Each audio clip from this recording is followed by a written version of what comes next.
All right, so we need to find our way through this airport. I'm hungry. We've got shops that are open, so that's pretty cool. So I might check that out.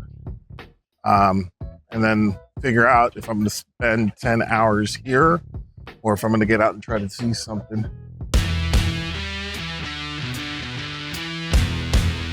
Let's check out this food court area, see what they got. I saw the store on the, what do you call, TV, on the TV, yeah, on the screen on the plane. That's where I saw that. Wow, man, they got retail here? Crazy. I found the duty-free store.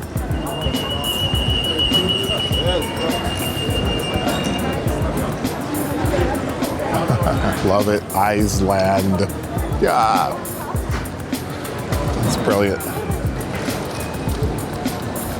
Exit to Iceland, baggage recall. Exit to Iceland. Yeah, man, check this out.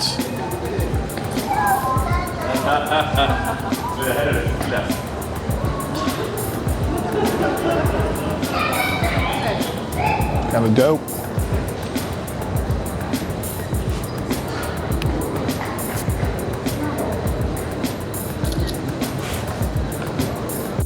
All right, after some dilemma, I decided to go ahead and bite the bullet, and we're going to try to explore a little bit of the capital. Such an incredible amount of duty-free. Everything here has got to be duty-free. We're going to exit out to Deutschland, Iceland. Well, that was scary. Just went through. I just went through that whole thing. Nothing to declare. So do I have to go to customs again? Okay, can't use cameras in here, so see you on the flip. First things first, I gotta get myself to Reykjavik, which is about an hour north of the airport. What's the journey? A scenic one. The weather? Cold. The excitement? Lukewarm at best, because I still had to figure out my ride. Now, Iceland is famous for its hot springs. That's the thing to do. But because I was traveling around Valentine's Day, apparently the price of relaxation skyrocketed. And honestly, I wasn't about to sell a kidney for a warm bath. So instead, I decided to head straight into downtown Reykjavik. To get there, I had to buy a ticket from Flybus. And let me tell you something, the bus ain't that fly, nor did it have wings. But hey, at least it promised to get me to where I needed to go. Once on board, there wasn't really a whole lot to see. I mean, just a long, desolate, winding road with some mountains way off in the distance. Basically, if the moon had a highway, it'd probably look like this. Eventually, we pulled into the BSI terminal. And now came the final decision. Do I take a taxi or Uber into town? Neither one, because we're balling on a budget. So I laced up my boots and I decided to hoof it into downtown Reykjavik. After all, what's a little cold when you've already sacrificed warmth for savings? All right, I'm at the pond right now. Over here is City Hall. Checking this thing out, and over here is a church of some sort. No idea what it is, but hey, it's here. I'm gonna get whatever it is down here. I'm gonna get. All right, we're gonna keep walking. Don't have that much time. Looks like they're fishing, so that's cool. I took off, walking, heading deeper into the belly of Reykjavik. I found a spot that I found to be very near and dear to my understanding of what it is to be a man. The Penis Museum. I just had to go inside. So I'm at the Penis Museum, and I'm wondering to myself, is this really what I want to be spending my time at? Looking at dicks all day. Sure. The penis collection began in 1974 when I worked as a principal in a middle school, and my co-worker That's important. gave me a penis kissing. This became an ongoing joke among the staff. Hilarious. Many of them Have yourself a dick and a smile and a Coke and a beer while you're at it. Hilarious. The family living room from increasingly crowded with unattended Ever want to put a dick in your mouth? Here you go. Kunor Bistro. appearances of the house to you. So in 1997, when Icelandic pharmaceutical newsstand, Oh, penis waffles. in 2004, That's awesome. moved the newsstand to the town of Husari on the other side of the country. I'm inside the penis museum. I'm in the bistro area, the gift shop.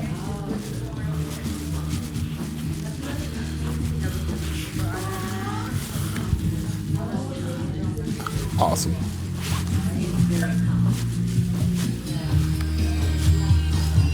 There's quite one down here.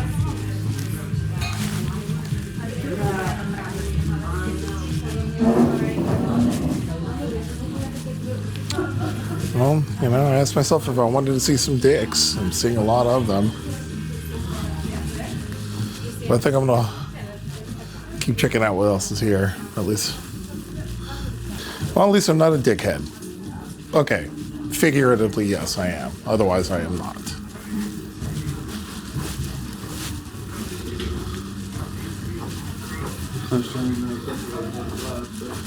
All right, then we're done with this one.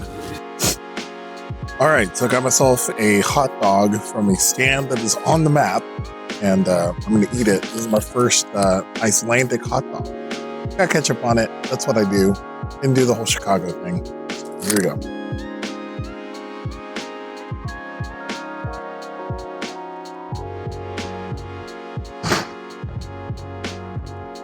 Got a definite snap to it.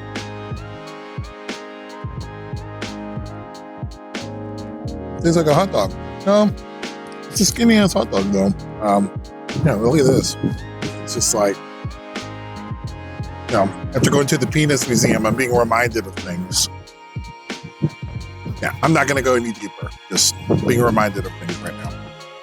One thing I've noticed about this place is like everybody lives on top of each other. Everything is an apartment. You know? So a ton of construction on the way in. Just building a lot of buildings and everybody's on top of each other. I wonder if that helps, you know, from like a getting to know your neighbor because you kind of have to perspective. Everybody is in everybody's business. This town is completely walkable. I didn't expect that to be doable, honestly. When I got to the train station, when I got at the bus station, I was a little worried. But this whole place is very walkable. Took me maybe 20 minutes to get here. I head over to the wharf, check that place out. I think after that, I'm just going to head back. The thing to do here is the hot springs, and the important thing is you have to have a reservation. You have to pay for it ahead of time. Had I known that my flight was going to be delayed, I would have invested money to go do that one thing, Blue Lagoon. But without it, I'm not able to get in, and it's like over $100. I'm not spending that money on pampering myself. So instead, I'm just going to freeze and eat shitty hot dogs, wash it down with some Coke Zero. All right, here it is, the Stand Up Comedy. Open mic, pub quiz, karaoke, all in English, free entry, bring friends, bring laughs. 9 p.m.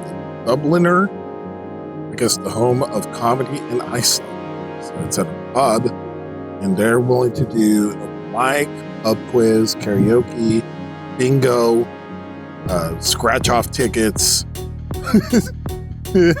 you know, bobbing for apples. Apparently that's what goes for here. Dope. I'm glad they have a comedy scene. Very cool. All right, so we're heading over to the wharf, checking that out. And very cool. There's just something, there's some romanticism behind wharfs, in my opinion.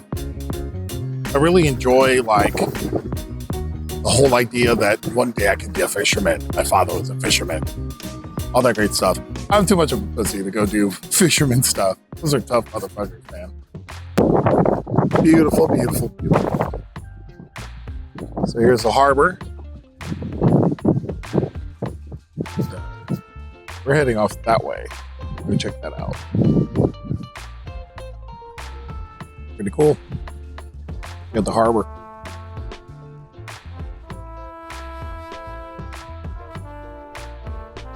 This is pretty dope. And look at this mountain stuff, man. You can see the mountains. If you live in flat ass Illinois or flat ass Indiana, it's nice to see some elevation, man. Super windy though.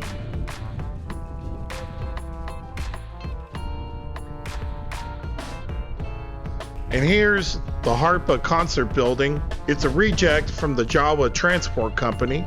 Apparently there was way too much glass and they were like, fuck that. We're not taking anybody in this. So they parked it here at the windiest part of Iceland and decided to put up concerts somewhere.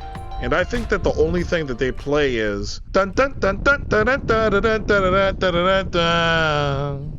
Now check this out.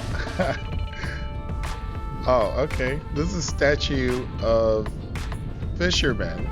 It's called Horft til Havs, which means looking at the sea. So this whole town was built on fishing, and we're not going to let you forget it.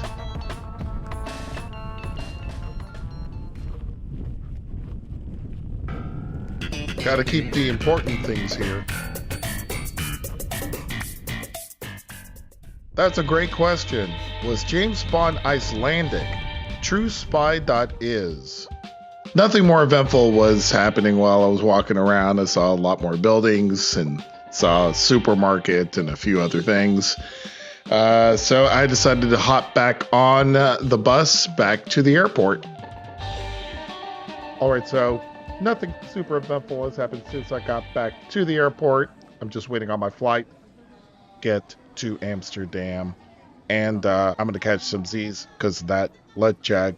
See, I can't even see it. Jet lag. That jet jag. It's catching up with me. So I'm hoping to catch some Z's on the plane. And then we're landing in Amsterdam. Here we go again.